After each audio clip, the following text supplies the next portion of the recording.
আসসালামু আলাইকুম ওয়া রাহমাতুল্লাহি ওয়া বারাকাতুহু। আমি মালয়েশিয়া থেকে বলতেছি। আর আমি একজন মালয়েশিয়ার প্রবাসী। তো আজকে হঠাৎ করে আপনাদের সামনে এই কারণে আসা বা আপনাদেরকে এই কারণে একটা জিনিস শেয়ার করা অবশ্যই জরুরি মনে করছি। তার জন্য আপনাদেরকে জানানোর জন্যই আজকে অনলাইনে আসা। আসলে আমি অনলাইনে আসিও না বা অনলাইনে আমার কোনো কথাবার্তা হয়ও না বা আলোচনা করিও না। কিন্তু একটা মর্মান্তিক ঘটনা ঘটে গেছে। তার জন্য মনে করলাম যে মনে হয় বিষয়টা সবাইকে জানানো জরুরি এবং অবশ্যই সবার জানা থাকা জরুরি। আমরা যেই প্রজেক্টে কাজ করি, যে এলাকায় কাজ করি, এটা হলো মনকেরা এলাকা। এখানে একটা বড় একটা দুর্ঘটনা ঘটে গেছে এক বাংলাদেশি ভাইয়ের সাথে। সে মালয়েশিয়াতে প্রায় 10-15 বছর আছে বা এখানে থাকে। তো এখানে ওনার পজিশনও খুব ভালো জায়গায় এবং অনেক ভালো পজিশন আছে। মাস শেষে প্রায় 4-5 লাখ টাকা ইনকাম হয় ওনার। এবং সে এমন একটা দুর্ঘটনার শিকার হয়েছে বা এমন একটা পরিস্থিতির শিকার হয়েছে, যে পরিস্থিতির সাথে বাংলাদেশের মানুষ সচরাচর এটা ঘটে থাকে।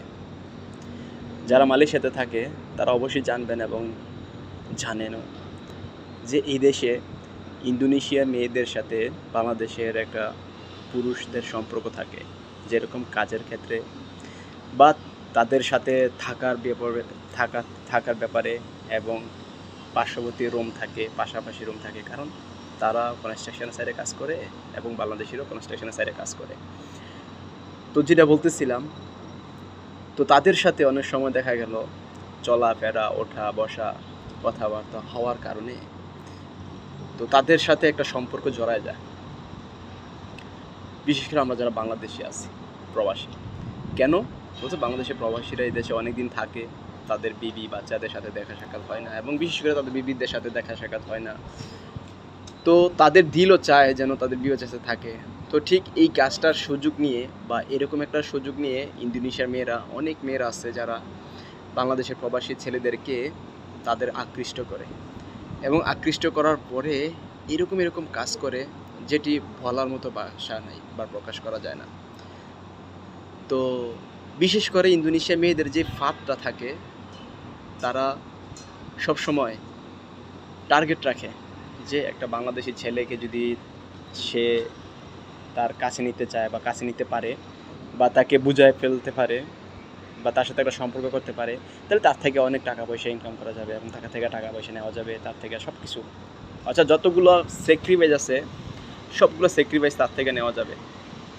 তো ইন্দোনেশিয়া মেয়েরা ঠিক এই কাজটাই করে। আর আমাদের বাংলাদেশি ভাইরা ওই ফাঁদটার ভিতরেই পা ফেলায়, যেই ফাঁদটা ইন্দোনেশিয়া মেয়েরা পালায়। তো আসলে প্রকৃতপক্ষে যে ইন্দোনেশিয়ার মেয়েরা যে এরকম সুন্দর বা এরকম কোনো ভালো, এই জিনিসটাও না।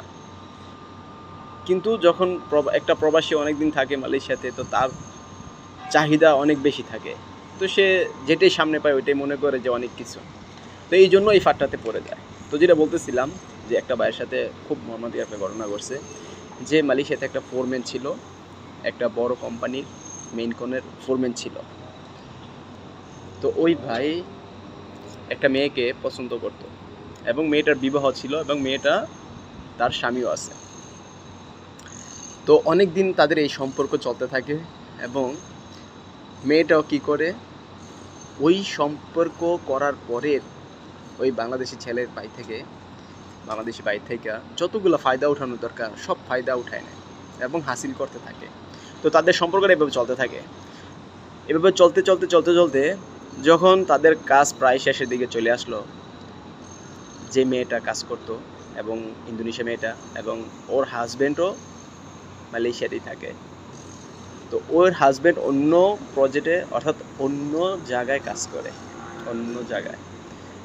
তো যখন তাদের ঘটনাটা কম বেশি সবাই জানতে পারলো, আমাদের অনেক বাংলাদেশি ভাইরা ওই বাংলাদেশি ভাইকে বুঝাইছে এবং বলছে যে ভাইয়া এই কাজটার সাথে আপনি জড়ায়েন না, যদি জড়ান তাহলে আপনার এটার অনেক ক্ষতি হইতে পারে সামনে। কিন্তু আমাদের যে বাংলাদেশি ভাই সে আসলে বুঝতে পারে নাই, হইতে পারে শয়তানের চক্রান্ত বা অন্যান্য বিষয়ে হইতে পারে এরকম দুর্ঘটনা, কিন্তু বিশেষ করে এই ঘটনাগুলো অহরহ চলতেছে মালয়েশিয়াতে। মালয়েশিয়াতে এই ঘটনাগুলো বর্তমান অবস্থায় অনেক দেখা যাইতেছে। তো যেই ঘটনাটা ঘটছে, যে অনেক দিনের সম্পর্ক এবং তাদের সাথে শারীরিক সম্পর্ক হয় ওই মেয়েটার সাথে অনেকবার, তো ওই ছেলেটা বিবাহ করে নাই, দেশের ভিতরে ওনার বিবাচ্চা নাই, শুধু ওনার ফ্যামিলি আছে, বাবা মা ভাই বোন। তো ওনার পরিবারের অনেক আত্মীয় স্বজন এখানে থাকে, ওনার পাশে কাজ করে। তো এই ঘটনাটা যখন ঘটে যে তাদের সাথে একটা সম্পর্ক আছে, একটা রিলেশন আছে ওই মেয়েটার সাথে, তো কম বেশি সবাই জানে। তো হঠাৎ করে কি হলো, গত শনিবার, যে শনিবার গেল আপনার, হঠাৎ করে শনিবারে বলতেছে যে ওনারা চলে যাবে ইন্দোনেশিয়া, মেয়েগুলো বলছে। এবং তাদের সাথে যারা কাজ করতো, যেই কাজ করতো ওই কাজ শেষ হয়ে গেছে, অর্থাৎ প্রজেক্টের কাজ তাদের শেষ হয়ে গেছে, তারা অন্য প্রজেক্টে চলে যাবে, ট্রান্সফার হয়ে যাবে। এর ভিতরে ছেলেটা মেয়েটার জন্য অনেক আফসোস আক্ষেপ। তো এই সুযোগে মেয়েটা কি করলো, ওই ছেলেকে আরও বেশি প্রলোভন দিতে থাকলো। এবং ছেলেটা এক পর্যায়ে এমন পর্যায়ে চলে গেছে যে তাকে ছাড়া বাঁচবেই না, সমস্ত কাজ এবং টাকা পয়সা সব কিছু ওই মেয়েকে সে উজাড় করে দিত। তো যখন এই ঘটনা ঘটলো, ইন্দোনেশিয়া যে হাজব্যান্ড ছিল মেয়েটার, ওই হাজব্যান্ড দেখলো যে এরকমভাবে চলবে না, এটা অবশ্যই একটা শাস্তি দেওয়ার দরকার। তো কী শাস্তি দেওয়া হয়, বিশেষ করে মালয়েশিয়াতে যদি এই ঘটনাগুলো ঘটে, ইন্দোনেশিয়ারা এরকম শাস্তি দেয় যে আপনার সাথে এরকমভাবে সম্পর্ক করবে যে আপনি বুঝতেই পারবেন না যে আপনাকে সে মেরে ফেলবে, বা আপনার ওপরে সে এমনভাবে আঘাত করবে, ছুরি দেওয়া হোক বা যে কোনো যতগুলা জিনিস আছে, অস্ত্র আছে, সে ব্যবহার করতে রাজি আছে। তো বিশেষ করে ইন্দোনেশিয়ারা এই কাজটাই করে যে হয়তো জবাব করে ফেলবে, আর হয়তো তাকে এরকমভাবে মানে আঘাত করবে, সে মৃত্যু তার হয়ে যাবে, মৃত্যু চলে আসবে। আর যতক্ষণ তো মৃত্যু না হবে ততক্ষণ তো তাকে ছাড়বে না। তো ঠিক এই ঘটনাটাই ঘটছে। ওই ইন্দোনেশিয়া হাজব্যান্ড, অর্থাৎ মেয়েটার হাজব্যান্ড, সে পরিকল্পনা করে আরও 4-5 জন ছেলেকে নিয়ে আসে ইন্দোনেশিয়ার অন্য প্রজেক্ট থেকে, অন্য জায়গা থেকে। তো যেই প্রজেক্টে ওই ছেলেটা কাজ করে, যে বিল্ডিংয়ে কাজ করে, ওই বিল্ডিং থেকে এখানে থাকার ব্যবস্থা আছে। তো ওখান থেকে ওই মেয়েটাকে ফলো করে রাখছে এবং তার হাজব্যান্ড আর 4-5 জনকে নিয়ে ফলো করেছে, ওই ছেলেটাও ফলো করতেছে। ঠিক শনিবারে দুপুর 1:30 বাজে খানা, মালয়েশিয়াতে 12টা থেকে 1টা খানার টাইম হয়। তো 1টার পরে, অর্থাৎ যখন খানা টাইম শেষ হয়ে যায়, সমস্ত ওয়ার্কার, লেবার সবাই যার যার কাজে চলে যায়, অর্থাৎ যেখানে খাওয়া দাওয়া করে ওখান থেকে সবাই যার যার কাজে চলে যায়। তো ওই সময়টায় কী করলো, ইন্দোনেশিয়া যে ছেলেটা ছিল, অর্থাৎ মেয়েটার হাজব্যান্ড ছিল, সে ওই সময়টাকে সুযোগের মতো কাজে লাগায়। তখন হঠাৎ করে ওই ছেলেটা মেয়েটাকে দিয়ে, অর্থাৎ যে মেয়েটার সাথে ওই বাংলাদেশি বাইরের সম্পর্ক ছিল, ওই মেয়েটাকে দিয়ে সে বাংলাদেশি বাইকে কল দেওয়ায় বা মেসেজ দেওয়ায় এক পর্যায়ে বলে যে তুমি আমার রুমে আসো। আগেও তাদের যাওয়া আসা হইতো, মানে পার্শ্ববর্তী রুম ছিল, কাছাকাছি রুম ছিল, ওখানে যাওয়া আসা হইতো। তো যখন মেয়েটা বললো যে আসো, তখন আসার পরে ওই মেয়েটার রুমে ওই ছেলেটা প্রবেশ করে, বাংলাদেশি ভাই। প্রবেশ করার সাথে সাথে ওর যে হাজব্যান্ড ছিল, ওই হাজব্যান্ড 4-5 জন মিলে ওই রুমে ওই রুমে প্রবেশ করে তার উপরে হামলা করে। এবং হামলা শুধু সাধারণ হয় না, ওই হামলাটা অসাধারণ হয়। যারা মালয়েশিয়াতে থাকে তারা কম বেশি সবাই শুনছে, এবং যারা না শুনছে তাদের জন্য আমার আজকে এই কথাগুলো বলা। যে মানে এমন বাজে আঘাত করছে, আমি তো দেখে রীতিমতো পুরো অবাক হয়ে গেছি। মানে ছবি দেখছিলাম, অর্থাৎ তার পিকচার দেখানো হয়েছিল যে আঘাত করছে, আঘাতগুলোর পিকচারটি, এবং ওই ছেলেকে মেরে ফেলার পুরোপুরি প্ল্যান করছে। তো যখন তাকে ওই ছেলেটাকে রুমের ভিতরে নিল এবং সাথে সাথে সে আক্রমণ করলো, হাতে দা, ছুরি, যত রকমের অস্ত্র আছে সবগুলো নিয়েছে, এবং হাতুড়ি, এবং কি করাতো নিয়ে আসছে সাথে করে। বিশেষ করে ইন্দোনেশিয়ারা এগুলোই ব্যবহার করে, দা, ছুরি অথবা হাতুড়ি বা করাত, যে কোনো জিনিস। তো সাথে অস্ত্র নিয়ে চলে আসছে এবং ওই ছেলেরা আঘাত করে। এরকমভাবে আঘাত করে, একজন মানুষকে মেরে ফেলার জন্য যতটুকু আঘাত দরকার এতটুকুভাবে আঘাত করে।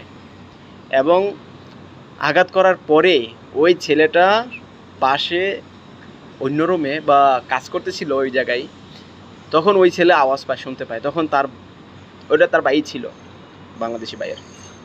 তো যখন শুনতে পায় এবং উনি সামনে যায় ওকে বাঁচাতে, তখন ওনার ওপরও আঘাত করে, অর্থাৎ বাংলাদেশি ভাইয়ের যে ভাইটা ছিল ওই ভাইয়ের ওপরও আঘাত করে। তো উনি দেখে যে যেই পরিস্থিতি দাঁড়াইছে, যে আমি যদি এখন বাধা দিতে তাহলে আমাকে পুরো মেরে ফেলবে। তারপর উনি সাথে সাথে আরও 4-5 জনকে জানায়, আমাদের বাংলাদেশ ভাইকে। সবাই কাজে চলে গেছে, সমস্ত ওয়ার্কার কাজ চলে গেছে। জানানোর পরে সবাই দেউরাইয়া ওই রুমের দিকে যায়। যাওয়ার পর যে ঘটনা ঘটলো, তাকে মানে বাঁচাইতে যে গেছে তাদের উপর আঘাত করছে। অর্থাৎ ওই ইন্দোনেশিয়া মেয়েটার হাজব্যান্ড বলতেছে যে আজকে যে সামনে আসবে তাকে আমি মেরে ফেলবো, তাকে মেরে ফেলবো। কেন বলছে, কেন এই কারণে, মানে কেন তাকে মেরে ফেলবো, বলতেছে যে একটা হাজব্যান্ড যদি তাকে দেখতে পায় তার স্ত্রী অন্য পুরুষের সাথে সে মেলামেশা করতেছে, শারীরিক সম্পর্ক করতেছে, যদি এই অবস্থা তাকে দেখতে পায় তাহলে তাকে কি করা উচিত। তো যখন এই কথা বলছে, সমস্ত বাংলাদেশি ভাই এবং আরও অন্যান্য বস ছিল, যেটা মালয়েশিয়াতে বস বলে, তো বসেরা সামনে আগে বেড়ে নাই। বলতেছে এক রুমে যখন 4-5 জন তাকে ছুটাই দিয়ে গেল, তখন সাথে সাথে তাকে অন্য রুমে ঢুকাই দিছে, মানে অন্য রুমের ভিতরে তাকে প্রবেশ করাই দিছে ওই ছেলেটাকে আঘাত অবস্থায়। যখন ঢুকাই দিচ্ছে বা প্রবেশ করাইছে, প্রবেশ করানোর পর ওই ছেলে ইন্দোনেশিয়ার ছেলেটা, ওই মেয়েটার হাজব্যান্ড, সে বলতেছে, মানে দরজার সামনে দাঁড়ায় রয়েছে, যে বলতেছে সে দরজা যদি খুলে তাকে মেরে ফেলবো। তখন বসরা বলতেছে যে তুমি এই কাজটা করো না, আমরা বসে ডাকাইতেছি, এটা সমাধান হবে। বলতেছে না। তো অনেকক্ষণ ছেলেটা দাঁড়ায় ছিল, বসে ছিল এবং তাকে অস্ত্র। তারপর এক পর্যায়ে প্রজেক্ট ম্যানেজারকে কল দেওয়া হয়েছে। বিশেষ করে যারা প্রজেক্ট চালায়, বড় বড় বিল্ডিংগুলো চালায়, তাদের একজন ম্যানেজার থাকে, দায়িত্ব থাকে। তো ওনাকে আনা হয়েছে। আনার পরে অনেক রিকোয়েস্ট করার পরে ওই ইন্দোনেশিয়া মেয়েটার হাজব্যান্ডকে রিকোয়েস্ট করার পরে বলতেছে যে তুমি এই কাজটা করো না, তাকে একটা সুযোগ দাও, আমরা এটা সমাধান করে দেব। পরবর্তীতে ওই ছেলে রাজি হয়েছে। রাজি হওয়ার পরে ওই ছেলেকে, আমাদের বাংলাদেশ ভাইকে হসপিটাল নেওয়া হয়। তো আমি যেটা বলতে চাইতেছি যে আসলে এই যে ঘটনাগুলো ঘটছে বা এই ঘটনা যে হয়েছে, এটা বলার উদ্দেশ্য হইল আমাদের বাংলাদেশি ভাইদের জন্য, বিশেষ করে যারা নতুন আসছে মালয়েশিয়াতে প্রবাসে থাকে তাদের জন্য। যখন আমরা টাকা পয়সা ইনকাম করি, আমাদের অনেক কিছু মালয়েশিয়াতে পরিবর্তন হয়ে যায়। আমরা অনেক কিছু পরিবর্তন করে ফেলি। মা বাবার পরিবারের পুরোপুরি খোঁজখবর নেই না, আত্মীয় স্বজন খোঁজখবর রাখি না, টাকা পয়সা নষ্ট করি, এবং এইসব ঘটনার সাথে আমরা জড়িত হয়ে যাই। তো এই জন্য আমি বিশেষ করে বলতে চাই প্রবাসী ভাইদেরকে যেন আমরা এইসব ঘটনার সাথে আমরা অনেক দূরে থাকি।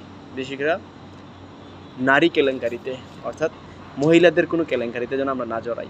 যদি আমরা জড়াই তাহলে আমাদের এই যে বাংলাদেশি ভাইটার যে পরিস্থিতি হয়েছে, ওনার শরীরে এরকমভাবে আঘাত করছে, মানে বলার মতো ভাষা আমি পাইতেছি না যে কীভাবে বলবো। কিন্তু অনেক সবাই বলতেছে যে তাকে মাইরা ফেলতো, যেই পজিশনে যে কাজগুলো করছে তাকে মাইরা ফেলতো। এই জন্য সবার কাছে অনুরোধ থাকবে, এবং বিশেষ করে অনুরোধ থাকবে মালয়েশিয়া প্রবাসীদের কাছে, যে এই ঘটনার সাথে যেন কেউ জড়িত না হয়, এবং এই ঘটনার সাথে যেন কেউ প্রশ্রয় নাই দেয়। যারা এই ঘটনার সাথে জড়িত আছি তারা যেন এই ঘটনা থেকে সরে আসি, আর আমাদেরকে ভবিষ্যৎ, সুন্দর একটা উজ্জ্বল ভবিষ্যৎ করাই। এখান থেকে আমরা আমাদের টাকা পয়সা, ইনকাম সোর্স কামাই করে নিই, দেশে গিয়ে আমাদের সুন্দর পরিবার নিয়ে বসবাস করি। তো এটাই সবার জন্য আমার দোয়া এবং কামনা থাকবে। আসসালামু আলাইকুম ওয়া রাহমাতুল্লাহি ওয়া বারাকাতুহু।